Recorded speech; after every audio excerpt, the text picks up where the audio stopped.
Ma'am இப்போ ரீசெண்டாக நீங்கள் ஒரு ஃபங்க்ஷன் பண்ணியிருக்கீங்கல்ல, ஸோ அந்த ஃபங்க்ஷனுக்கு அப்புறமா ஆப்போசிட் சைடில் இருக்கவங்களுக்கு ரொம்பவே வைத்தெரிச்சலாகி கொந்தளிச்சு ஏதோ பண்ணிட்டு இருக்காங்க. நம்ம 2 வருஷமா பேசின பேச்சுக்கு ஏதாச்சும் ஒரு முடிவு எடுத்திருப்பாங்க, ஏதாச்சும் ஒரு முடிவு எடுத்து இதுக்கு ஒரு முடிவை கொண்டு வந்திருப்பாங்க. இவங்கெல்லாம் அதெல்லாம் பண்ணலை. அப்போ இதுங்கெல்லாம் இதெல்லாம் தொடச்சு போட்டு போதுங்க. இதெல்லாம் கேவலம்ன்றதெல்லாம் இவங்களுக்கு புரியல. எவ்வளோ அசிங்கத்தை பார்த்தோம், அதில் இதுவும் ஒரு அசிங்கம் தானேன்ட்டு தொடச்சு போட்டு போகிற ஜென்மங்க. அப்போ இதுங்க கிட்ட நம்ம இதுக்கு மேலே யூடியூப்ல பேசி என்ன பிரயோஜனம் இருக்கு, அடுத்த கட்டத்துக்கு போவோம் அப்படின்னு நாங்களும் முடிவு எடுத்தோம் வேணும்னு பண்ணோம். இது எல்லாமே நாங்கள் பிளான் போட்டு தான் செஞ்சோம். முறையா மவுண்ட் மந்திரக்கா ஆலந்தூர்க்கு மாலக்கு ஆலந்தூர்க்கு சிராக்கு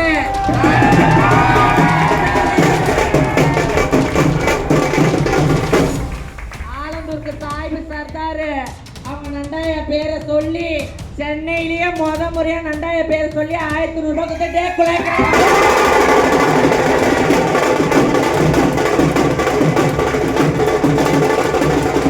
ஒரு மாற்றத்தை நம்ம கொண்டு வரணும்னா முள்ளால் தாமா எடுக்க முடியும். சரிங்க, நீங்க முள்ளு, இப்ப நானும் முள்ளாதான் மாறணும். அதுதானே கரெக்டு.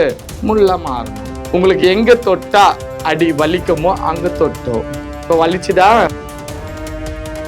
இப்போ நீங்கள் இந்த ஃபங்க்ஷன் பண்ணுனீங்கன்றதே உங்களுக்கு பிரச்சனையா, இல்லை ஃபங்க்ஷனில் நடந்த விஷயங்களை வச்சு அவங்க அவ்வளோ ஆதங்கப்படுறாங்க? எல்லாமே நாங்கள் ஃபங்க்ஷன் பண்ணதுல உங்களுக்கு என்ன பிரச்சனை?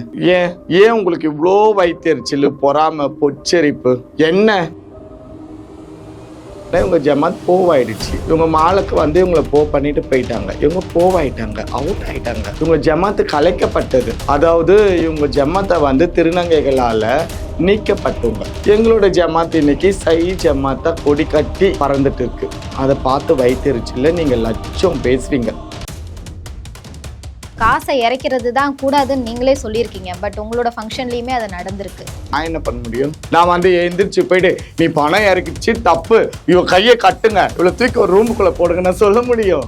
இது அவங்களுடைய விருப்பத்தின் பேர்ல நாங்க யாரையுமே, அதாவது நீங்க கட்டாயப்படுத்தி கேட்டதுக்கோ நாங்க உங்களோட விருப்பத்தின் பேர்ல எதுனாலும் பண்ணுன்னு சொன்னதுக்கும் வித்தியாசம் இருக்கா இல்லையா?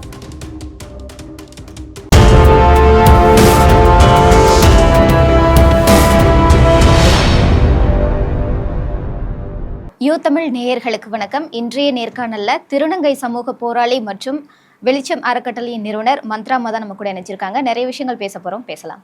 வணக்கம் மேம். வணக்கம்மா. யூ தமிழ் நேயர்கள் அனைவருக்கும் மந்த்ராவின் பணிவான வணக்கங்கள். கண்டிப்பா மேம். இப்போ ரீசெண்டாக நீங்கள் ஒரு ஃபங்க்ஷன் பண்ணியிருக்கீங்கல்ல, ஸோ அந்த ஃபங்க்ஷனுக்கு அப்புறமா ஆப்போசிட் சைடில் இருக்கவங்களுக்கு ரொம்பவே வைத்தெரிச்சலாகி கொந்தளிச்சு ஏதோ பண்ணிட்டு இருக்காங்க. ஸோ எதனால் ஃபர்ஸ்ட் அந்த ஃபங்க்ஷன் பற்றி நம்ம பேசிடலாம். எல்லாரும் நல்லா கேட்டுக்கோங்க. நல்ல மாட்டுக்கு ஒரு சூடு, நல்ல மனுஷனுக்கு ஒரு சொல்லு. சொல்லுக்காக கூடின கூட்டம் ஆயிட்டு பணத்துக்காக கூடின கூட்டம் இது கிடையாது.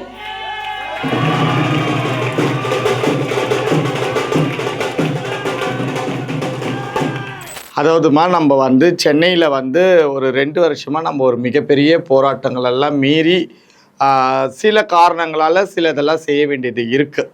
ஏன்னா திருநங்கை சமுதாயத்தில் இப்போ இந்த ஒரு 20 பேர் 21 பேர் 19 பேருன்னெலாம் சொல்லிட்டு இவங்க ஒரு நாயக்கு தலைவி இப்படியெல்லாம் சொல்லி பேசிகிட்டு இருந்தாங்க. ஸோ நாங்கள் அதுலேருந்து பிரிஞ்சு வந்தவங்க. நாங்கள் ஜமாத்தை என்றைக்குமே நாங்கள் வெறுக்கலை. ஜமாத் இருந்தால்தான் திருநங்கைகள் நாங்களாம் ஒற்றுமையாக ஒரு நல்ல ரேப்போடு வாழ முடியும். ஸோ ஜமாத்தை நாங்கள் என்றைக்குமே வெறுக்கலை, அப்போவும் சரி இப்போவுமே சரி. பட் இந்த ஜமாத்தில் இருந்து பிரிஞ்சு வந்த இந்த நாயக்குன்னு சொல்லக்கூடிய ஒரு ரவுடிசத்தை தான் நாங்கள் எதிர்த்தோம். சரிங்களா? ஒரு பணம் புடுங்குற ஒரு முதலைகள்கிட்டேருந்து நாங்கள் தப்பிக்கணும், இந்த முதலைங்க வாயில் நம்ம விழக்கூடாதுன்றதுனால இந்த நாயக்கு சிஸ்டம் சென்னை, அதுவும் பர்டிகுலராக பார்த்திங்கன்னா சென்னையில் மட்டும்தான் நாங்கள் வேண்டாம் அப்படின்னு வந்தோம். ஏன்னா சென்னையில் மட்டும்தான் அராஜகம் நடக்குதா, சென்னையில் மட்டும்தான் நாயக்குகள் பணம் பிடுங்குறாங்களான்னு கேட்டால் அது எனக்கு தெரிஞ்சு நான் சென்னையில் தான் பிறந்தேன், சென்னையில் தான் வளர்ந்தேன், சென்னையில் தான் வாழ்ந்துட்டு இருக்கேன். அப்போ எனக்கு என்னென்ன என் கண்ணு முன்னாடி நடக்குது நான் அதை தானே பேச முடியும். எங்கேயோ ஒரு மாவட்டத்தில் யாரோ அடித்தாங்க, வெட்டினாங்க, பிடுங்குனாங்க, அதெல்லாம் நான் கண்ணால் பார்க்கல, என் காதால் கேட்கல. சென்னையில் நடக்கக்கூடிய அனைத்து விஷயங்களையுமே நான் என் கண்ணால் பார்க்குறேன். ஸோ நானும் அதோட கூட வாழ்ந்து நானும் அனுபவிச்சிருக்கேன். கண்ணால் பார்த்தோமான்றது கூட எனக்கு பெருசாக தெரியல, நான் அனுபவிச்சிருக்கேன். நீங்களா யார் என்ன நீங்களா, அதாவது இந்த நாயக்கு சிஸ்டம்ன்றது ஒரு 5 வருஷம் முன்னாடி தான். அந்த 5 வருஷத்துக்கு முன்னாடி நீங்களா எப்படி இருந்தீங்க அதெல்லாம் எனக்கு தெரியும். ஏன்னா நானும் உங்களோட தானே பயணிச்சிருக்கேன். என்னை விட என்ன நீங்கள் ஒரு 4-5 வயசு பெரியவங்களா இருப்பீங்க. எனக்கு ஒரு 46னா உங்களுக்கு ஒரு 50 51 4-5 வயசு தான் பெரியவங்களா இருப்பீங்க. உங்களோட 4 ஆனாலும் நீங்கள் வாழ்ந்த அந்த காலங்களில் நானும் உங்களோட பயணிச்சிருக்கேன் இல்லையா? அப்போ நீங்கள் எந்த ஃபேமிலியில் வந்தீங்க, நீங்கள் எப்படி வந்தீங்க, நீங்கள் எப்படி இருந்தீங்க, எப்படிலாம் வளர்ந்தீங்க, இன்னைக்கு எப்படி இருக்கீங்க, இன்னைக்கு எந்த மாதிரியான வாழ்க்கை வாழ்கிறீங்கன்றது எனக்கு தெரியாதா? தெரியலைங்களா? கூட இருந்து பார்த்து பழகுனதுனால தான் நான் நிறைய விஷயங்கள் பேசுகிறேன். சரிங்களா? நீங்கள்லாம் வந்து இன்னைக்கு நாயக்கு தலைவின்னு ஒன்று கொண்டு வந்து வாழுங்க. ஓகே, மற்ற மாவட்டத்துங்களெல்லாம் பாருங்கள், ஒரு பெரியவங்க ஒரு சின்னவங்க, பெரிய வீடு சின்ன வீடுன்னு இருக்கிறாங்க. அந்த மாதிரி திருப்போங்க, நாங்களே ஏற்றுக்குறோம்.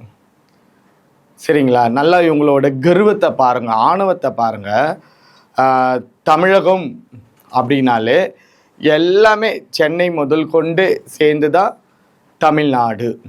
கரெக்டுங்களா? தமிழ்நாடு எல்லா மாவட்டத்தையும் சேர்த்து தான் தமிழ்நாடுன்ற ஒரு இது இருக்குது. சரிங்களா? ஆனால் இவங்க சென்னையில் இருக்கிறவங்க தமிழ்நாட்டிலேயே சென்னை தான் தலைநகரம். அப்போ சென்னையில் இருக்க நாங்கள் தான் டான், நீங்கள் கிடையாது. நீங்களாம் தமிழ்நாடு ஊர் நாட்டில் இருக்கிறவங்க, வில்லேஜில் இருக்கிறவங்க, கழனி காட்டில் திரியிறவங்க. நாங்களாம் அப்படி கிடையாது. நாங்கள் சென்னைக்காரங்க. சென்னை எங்கே இருக்கிறவங்களும் சென்னைக்கு தான் வரணும் பழைக்கிறதுக்கு. சென்னையில் இருக்கிறவங்க ஒரு நாட்டுப்புறத்துக்கு வர மாட்டாங்க. இந்த மாதிரியான ஒரு தலகணம், ஒரு என்ன சொல்லுவாங்க, கர்வம் உங்களுக்கு அதிகமாகிடுச்சு. சரிங்களா? அதனால் இந்த தமிழ்நாட்டுக்கே வந்து நீங்கள் தலைநகரத்தில் இருக்கிறதுனால சென்னையே ஒரு மாவட்டம் தான். நீங்கள் அந்த மாவட்டத்துக்கு உங்களை சுற்றி இருக்கக்கூடிய ஒரு 50 கிலோமீட்டருக்கு நீங்கள் என்ன பண்ணுறீங்க, ஒரு தெருவுக்கும் நாயக்கு பட்டம் கொடுத்து வச்சுக்கிறீங்க. சரிங்களா? ஏமா ஒரு மினிஸ்டர் இருக்காங்க, ஒரு எம்எல்ஏ இருக்காங்கன்னா எந்தெந்த இதுக்குமா இருப்பாங்க சொல்லுங்கள்? ஒரு தொகுதியில் ஒரு மாவட்டத்துக்கு தானே இருப்பாங்க. அதோட அடிப்படையில் தான் வந்து நம்ம திருநங்கை சமுதாயத்தில் எல்லாருமே வந்து ஒவ்வொரு மாவட்டத்துக்கு ஒரு பெரிய வீடு ஒரு சின்ன வீடுன்னு வச்சுருக்காங்க. உங்களுக்கு என்ன கேடு? நீங்களும் அந்த மாதிரி இருந்துட்டு போக வேண்டியது தானே. நீங்கள் இல்லை, இது வந்து இந்த பெரிய வீட்டு நாயக்கு சின்ன வீட்டு நாயக்குன்னு ஒரு வழிமுறைகள் வரும்போது சென்னையிலையும் அப்படி தான் ஒரு வழிமுறை வந்தது. இது வந்து ஒரு 10 வருஷத்துக்கு முன்னாடி. இங்கே யாருமே ஒத்துமையாக கிடையாது. நான் பெரியவோ நீ பெரியவ, உன்கிட்ட பணம் இருக்குது, என்கிட்ட படம் இருக்குது, எனக்கு சொந்த வீடு இருக்குது, எனக்கு இது இருக்குது, நான் சாராயம் விற்கிறேன், நான் கெஞ்சா விற்கிறேன், நான் அது விற்கிறேன், நான் தான் டான் நீ தான் டான்னு ஒருத்தருக்கு ஒருத்தர் போட்டி போட்டு சென்னையில் வந்து இந்த ரெண்டே பேர் பெரிய வீடு சின்ன வீடுன்ற ஒரு இதுவே இல்லாமல் நாயக்கு சிஸ்டமே இல்லாமல் இவ்வளோ காலம் வாழ்ந்தாங்க. ஸோ இந்த நாயக் சிஸ்டம்ன்றது தமிழகத்தில் எப்போ வந்துடுச்சு, ஆனால் சென்னைக்கு வராமல் இவ்வளோ காலம் வாழ்ந்தாங்க. இப்போ என்ன பண்ணுறீங்க, இந்த 5 வருஷமாக உங்களுக்குள்ளவே மற்ற மாவட்டங்களில் பார்க்குறீங்க, அவங்களுக்குள்ளே இருக்கக்கூடிய ஒத்துமைகள், அவங்களுக்குள்ளே இருக்கிற ஒரு சொந்தம், ஒரு உறவுகள், இதெல்லாம் பார்க்கும்போது உங்களுக்கெல்லாம் வயிறு எரியுது. ஐயோ, நம்மளும் திருநங்கைகள் தானே, அவங்களாம் இப்படிலாம் இருக்காங்க, நம்மளால இருக்க முடியலன்ற பொறாமை பொச்சரிப்பு என்ன பண்ணீங்க, நம்மளும் இங்கே வந்து என்ன ஆனாலும் பரவாயில்ல, நம்மளும் வந்து இங்கே நாயக் சிஸ்டம் கொண்டு வரணும்னு சொல்லிட்டு சிலரோட தூண்டுதலின் பேரில் நீங்கள் எங்கள் நாயக்கு சிஸ்டத்தை கொண்டு வந்து இப்போ 5 வருஷம் ஆகுது. சரிங்களா? அந்த 5 வருஷத்தில் எத்தனை பேர் சென்னையில் நீங்கள் நாயக் சிஸ்டம் கொண்டு வந்த இந்த 5 வருஷத்தில் எத்தனை பேர் உங்களால் பலன் அடைஞ்சிருக்காங்கன்னு உங்களால் விரல் விட்டு சொல்ல முடியுமா? இல்லை நீங்கள் நாயக்கா உருவாகி எத்தனை பேர் வாழ்க்கையில நீங்கள் விளக்கேற்றிருக்கன்னு உங்களால் நெஞ்ச தொட்டு சொல்ல முடியுமா? சரி, நாங்கள் சொல்வோம். நண்டாய சட்டாய் சார்பா இந்த ஃபங்க்ஷன் நடந்ததுமா, அதுல குஷி பைசா 5000 ரூபாய் கொடுத்தாங்க. அந்த குஷி பைசா 5000 ரூபாவை ஒரு திருநம்பிக்கை படிப்பு செலவுக்காக அவங்க உதவி செய்யறாங்கம்மா. மந்த்ராக்கா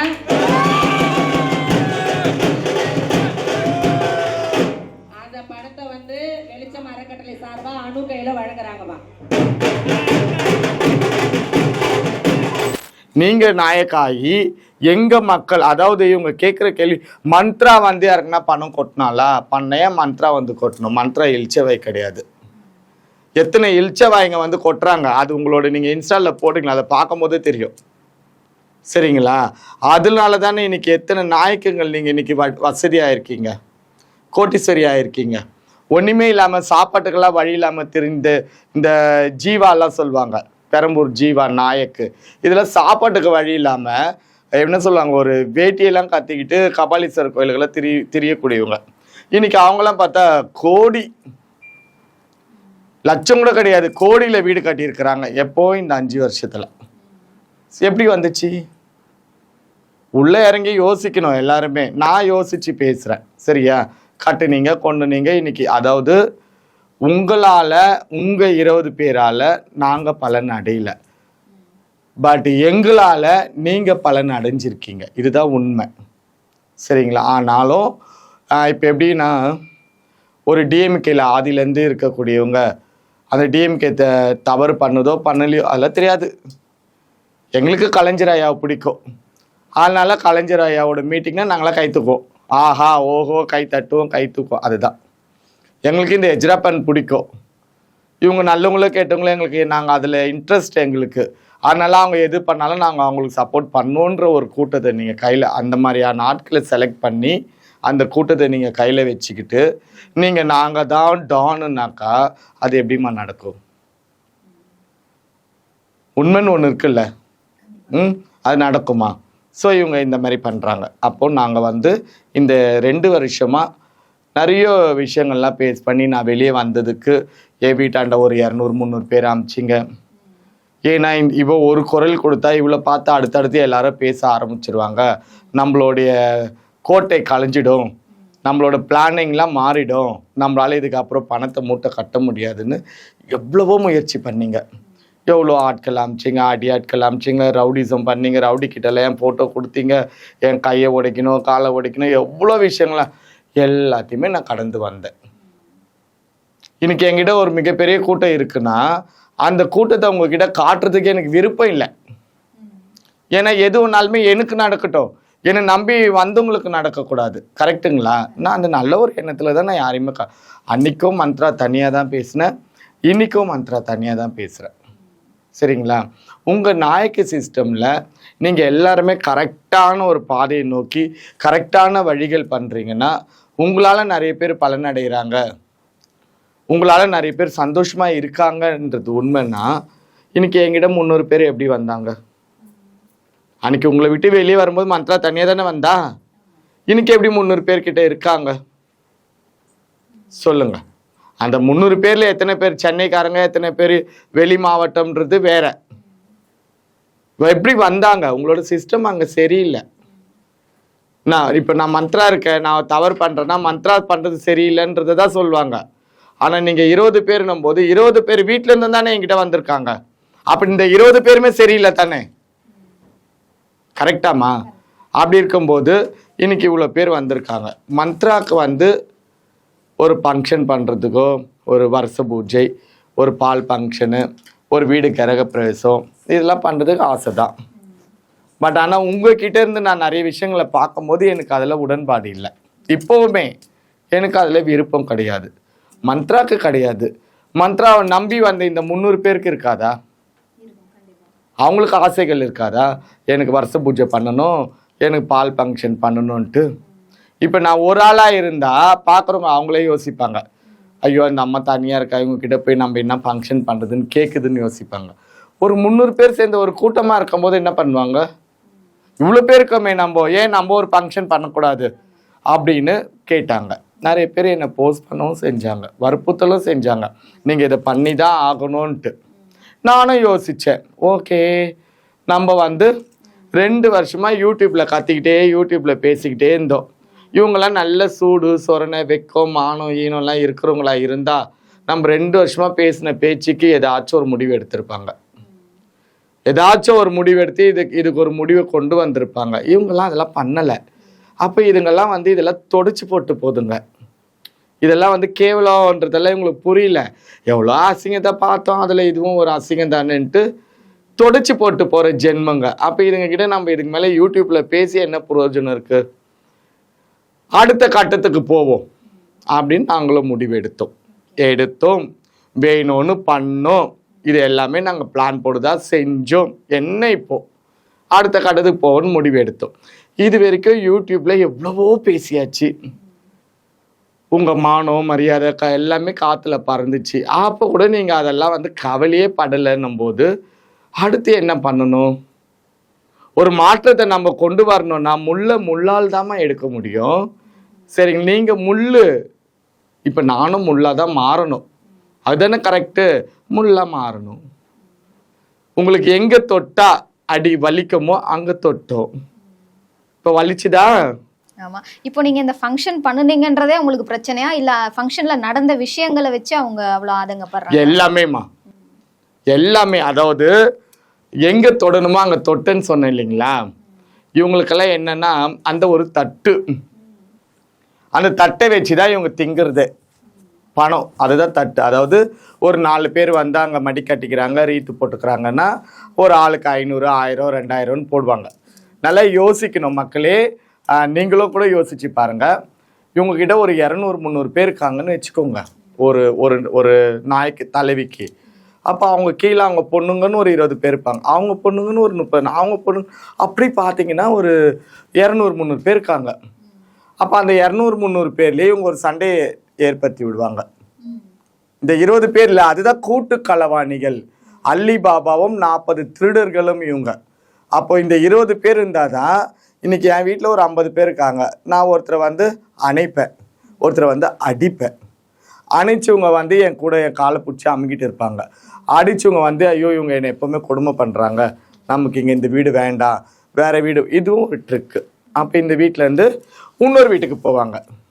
போகும்போது அங்கே என்ன பண்ணுவாங்க, ரீத்து போடுறோன்னு ஒரு சடங்கு. அந்த தட்டை தூக்கி வச்சு இன்னாரும் வந்திருக்காங்க, இவங்களுக்கு 1500, இவங்களை யார் மூலியமாக அந்த வீட்டுக்கு போகிறாங்களோ அவங்க 1500 போட்டு இவங்களை ரீத்து போடணும். அன்றைக்கி அவங்களுக்கு 1500 வருமானம். ஒரு ஆள் வந்தா, அவங்க கிட்ட தான் இருக்காங்களா ஒரு 50-60 பேர், அதுலேருந்து ஒரு 10 பேர் வந்தால் 15000 வருமானம். அதுக்கப்புறம் என்ன ஆகும், இந்த மடி கட்டிட்டாங்க பைசலா. ஒரு வீட்டிலேருந்து ஒரு வீட்டுக்கு வந்தால் அவங்களுக்கு செட்டில்மெண்ட். இப்போ நான் அப்போ வந்து 1,12,000 இருந்தது. இப்போ இந்த பிரச்சனையில் நான் வந்து 62,000 மாற்றி வச்சுருக்கேன். இப்போ அந்த 62,000 பைசலா. அப்போ பாருங்கள், 1500 அந்த தட்டில் ஒரு 62,000 வந்து விழுது ஒரு ஆளுக்கு. அப்போ இது போல் ஒரு 10 பேர் வந்தால் ஒரு நாளைக்கு எவ்வளோ பார்த்துக்கோங்க. அப்போ யாருமா கொள்ளைக்கார கும்பல்? யார் கொள்ளைக்கார கும்பல்? அப்போ லட்சக்கணக்கில்னா நீ ஏன் மாட்ட மாட்ட? விதவிதமாக நான் கூட தான் பால் ஃபங்க்ஷன் பண்ணேன். என் கழுத்தில் என்ன இருக்குது, என் காதில் என்ன இருக்குது, உங்கள் கழுத்தில் பாருங்கள். உங்கள் வயசுக்கு இதெல்லாம் போடணுமே. பார்த்தா முதியோர் கண்ணி மாரிப்பாங்க ஒருத்தருமே. அவங்க வயசுக்கு அட்டிக்கு தான், ஆரம் தான், இடுப்புக்கு தான், அதுக்கு தான் தங்க நிலபில்லை, தங்க புறா எல்லாமே வச்சுப்பீங்க, கையில் வாங்கிப்போ. எங்கே போய் உழைச்சிங்க? எங்கே போய் உழைச்சிங்க? இப்போ நீங்க பண்ண ஃபங்க்ஷனுக்குமே அந்த பணம் வந்திருக்கும்லம்மா, நீங்க என்ன மாதிரி விஷயங்கள் பண்ணீங்க? அதாவதுமா, இப்போ நான் சொல்லிட்டு வந்தேன் இல்லையா, நீங்கள் இவ்வளவும் பண்ணீங்க. நீங்கள் கேட்ட கேள்விக்கும் நான் பதில் சொல்லிடுறேன். இவ்வளவும் பண்ணீங்க. பண்ணிவிட்டு அதுக்கப்புறம் அது வந்து என்னால் ஒரு சில விஷயங்கள்னால சில விஷயங்களை நான் மீடியா மூலிமா வெளியே கொண்டு வந்ததுனால கொஞ்ச நாள் ஆஃப் ஆனாங்க. ஆஃப் ஆன நீங்கள் ஆஃப் ஆகி இருந்த வரைக்கும் நான் யூடியூப்பில் பேசிகிட்டு இருந்தேன். சரிங்களா? ஏன்னா நீங்கள் கொஞ்சம் அடங்கி உங்கள் வேலையை பார்க்குறீங்க. சரி, ஓகே, நம்ம ஏதோ யூடியூப்பில் பேசலான்றத வரைக்குமே தான் நான் பேசிகிட்டு இருந்தேன்.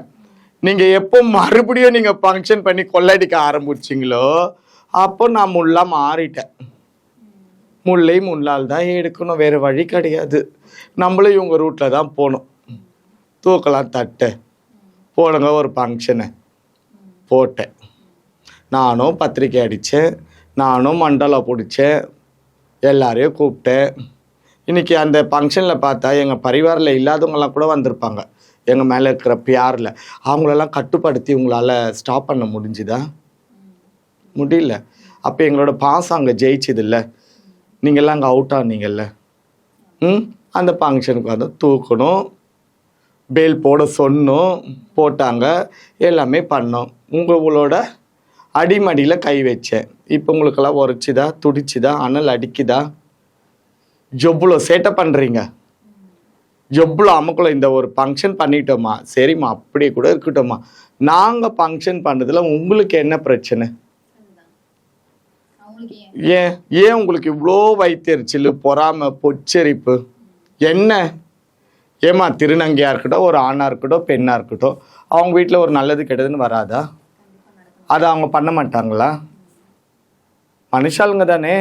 அதில் உனக்கு என்ன பொறாமை, பொச்சரிப்பு, வயிற்றெரிச்சல்? உங்களோட வயிற்றெரிச்சல், ஐயோ எனக்கு இதெல்லாம் ரொம்ப சிரிப்பாக இருந்ததுமா இவங்க பேசுறதுல. எனக்கு கோவம்லாம் வரல. கோவம் வந்ததுதான் என்னோட அடுத்த கட்ட பேச்சுக்கள் வேற மாதிரி இருந்திருக்கும். எனக்கு காமெடியாக இருந்தது இவங்க பேசுகிற பேச்சில். எனக்கு ரெக்கார்ட்ஸ்லாம் வரும்போது சிரிப்பு வருது. அடப்பாவி, இது நமக்கு தெரிஞ்சுதான் நம்ம முன்னாடியே இதை பண்ணியிருக்கலாமே, இந்த இவ்வளோ லேட்டாக பண்ணிட்டோமே, இதை முன்னாடியே பண்ணி இவங்களை இன்னும் உஷ்ணமாக்கியிருக்கலாமேன்னு தோணுச்சு. கொதிக்கிறாங்க. அதில் பேசுகிறான் இந்த சல்மான், ஒரு கயிறுக்கலால் ஒன்று இருக்குது சல்மான் சொல்லிட்டு, அது பேசுது. நான் போடுற ஜாக்கெட்டு முதல் கொண்டு கூட அவங்க பார்த்து பொறாமப்படுறாங்க. என்ன மாதிரி ஜாக்கெட்டுங்கெல்லாம் போடுற, என்ன புடவை இதெல்லாம் எப்படி, எங்கேருந்து உனக்கு எப்போதுலேருந்து இதெல்லாம் வந்துச்சுன்னு? அடிப்பாவிங்களா, ஒரு புடவை கட்டுறதுக்கா, ஒரு ஜாக்கெட் போடுறது கூட அவங்களுக்கு கண்ணு பொறுக்கலை. அப்படின்னா பார்த்துக்கோங்க, இவங்களாம் எவ்வளோ ஒரு கேவலமானவங்க, பொறாம பிடிச்சவங்க. எனக்குலாம் அப்படி வரலையே. இந்த 5 வருஷமா நீங்களாம் எவ்வளோ பணம் சம்பாரிச்சிங்க, எவ்வளோ ஃபங்க்ஷன் பண்ணீங்க, எவ்வளோ ரீல்ஸ். அப்படியே அந்த அம்மன் அம்மன் படத்தில் அந்த காசி அன்னபூரணி அக்கா, உங்கள் அக்கா தங்கச்சிங்க 7 பேரையும் அழைச்சிட்டு வாங்கன்னு ஒருத்தருங்க வருவாங்க பாருங்க, அது போலலாம் ரீல்ஸ் போட்டிங்க, நகை நட்டு எல்லாம் போட்டு. நாங்களாம் அதெல்லாம் பொறாம படலையே. நான் ஒரு ஃபங்க்ஷன் வச்சு தப்பா சொல்லுங்க? இவ்வளோ இவ்வளோ அனாவசியமான பேசுங்க. திரும்ப திரும்ப நான் என் வாயில் வரக்கூடாத வார்த்தைகள்லாம் இவங்க வர வைக்கிறாங்க. நான் இப்போ நான் டென்ஷன் ஆகிடுவேன். நான் இதெல்லாம் காமெடியாக தான் பார்த்தேன், அதனால எனக்கு கோவம்லாம் கிடையாது. நான் என்ன ஏதோ கயிறுக்கல்லா அப்படி இப்படிலாம் சொன்னாங்க. பட் இவங்க தான் கயிறுக்கல்லா, கைரால் ஜமாத்து இவங்க தான். ஏன்னா இவங்க ஜமாத் போவாயிடுச்சு.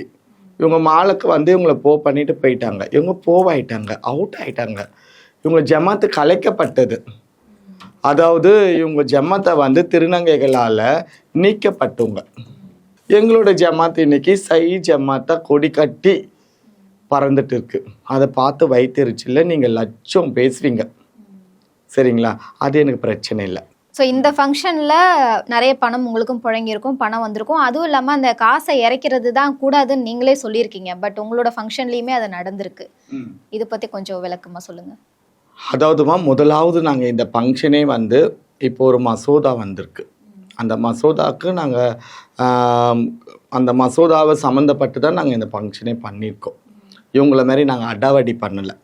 இந்த ஃபங்க்ஷனில் ஸ்டார்டிங்கே பார்த்தீங்கன்னா, அந்த ஒரு இளம் திருநங்கை கொஞ்சம் ஏழ்மையான திருநங்கை. அவங்க வீட்டில் இருக்கவங்க பேரண்ட்ஸே நம்மக்கிட்ட ஹெல்ப் கேட்டு, நாங்கள் தான் எல்லாமே முன்பணம் எல்லாமே எங்களுடைய பணம் தான். அவங்க பேரண்ட்ஸோட இதோ யாரோட இதுவுமே இல்லை. ஆனால் பட் பேரண்ட்ஸோட சம்மதத்தோடு பண்ணோம். அதுக்கும் நீங்கள் பார்த்தீங்கன்னா, அவங்க பேரண்ட்ஸோட சம்மதத்தில்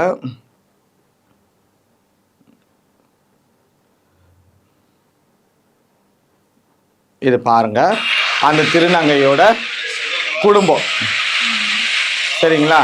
அவங்க பேரண்ட்ஸோட சம்மதத்தோட நாங்கள் இந்த ஃபங்க்ஷனை பண்ணுறோம். அப்போது சென்னையிலேயே மற்ற மாவட்டங்கள்லாம் பண்ணியிருக்காங்களான்றது எனக்கு தெரியல.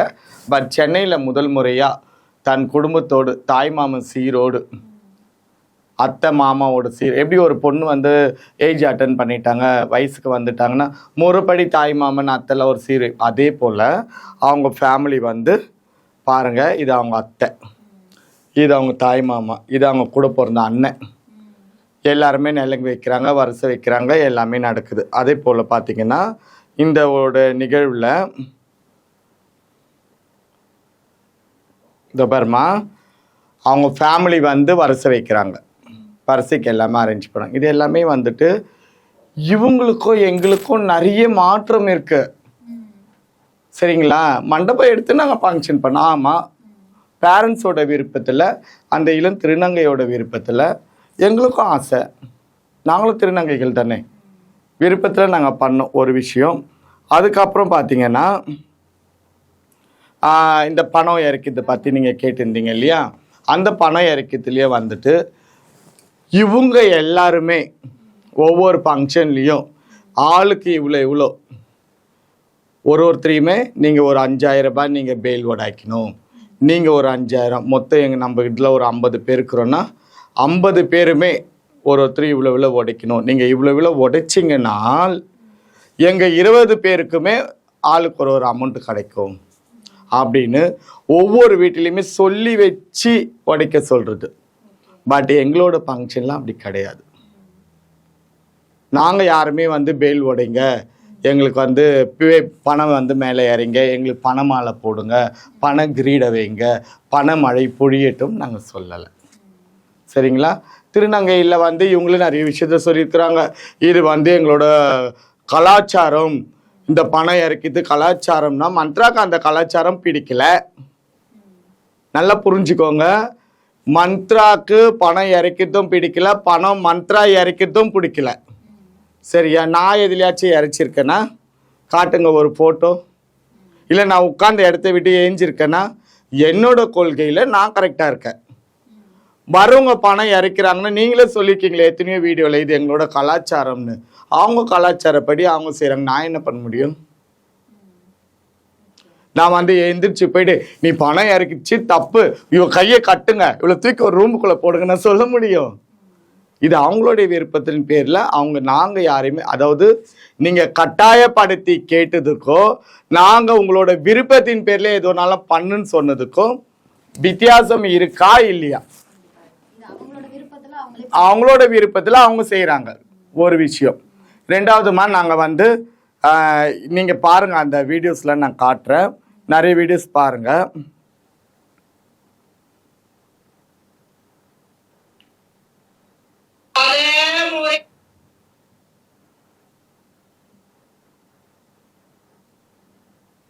இங்க உட்கார்ந்து இருக்கோம், எங்க மேல யாரு மேலேயாவது ஒரு பணமாலையோ பண கிரீடமோ ஏதாச்சும் இருக்கா?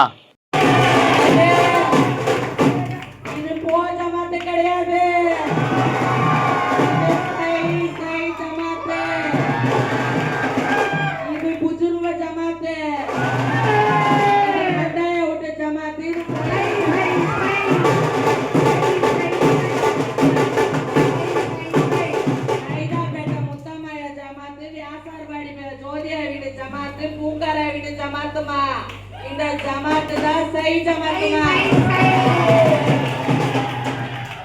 இந்த திருநங்கைங்க நீங்க அவங்கவுங்க உங்க விருப்பப்படி நீங்க உங்க என்ன தொழிலும் செய்யலாம். அதே நேரத்துல பார்ட் டைமா உங்களால முடிஞ்ச சுய தொழிலை நீங்க செய்யுங்க. உங்களுக்கு ஏதாவது ஒரு வழி செய்யுங்க. அதுக்கு அமைப்பு ரீதியா எந்த ஹெல்ப் பண்ணணுமோ மந்த்ராக்காவும் செய்வாங்க. மந்த்ராக்காவோட வெளிச்சம் அறக்கட்டளையும் செய்யும், சோனியாவோட அகைன் ஃபவுண்டேஷனும் செய்யுமா. அதை நாங்க தெரிவிச்சுக்கிறோம், உங்களுக்கு பின்பலமா இருப்போம். நாங்க இவங்கள மாதிரி 10 ரவுடி பசங்களை வச்சு நான் அடிடா உதைடான்னு சொல்ல மாட்டோமா, சட்ட ரீதியா நடவடிக்கை எடுப்போமா.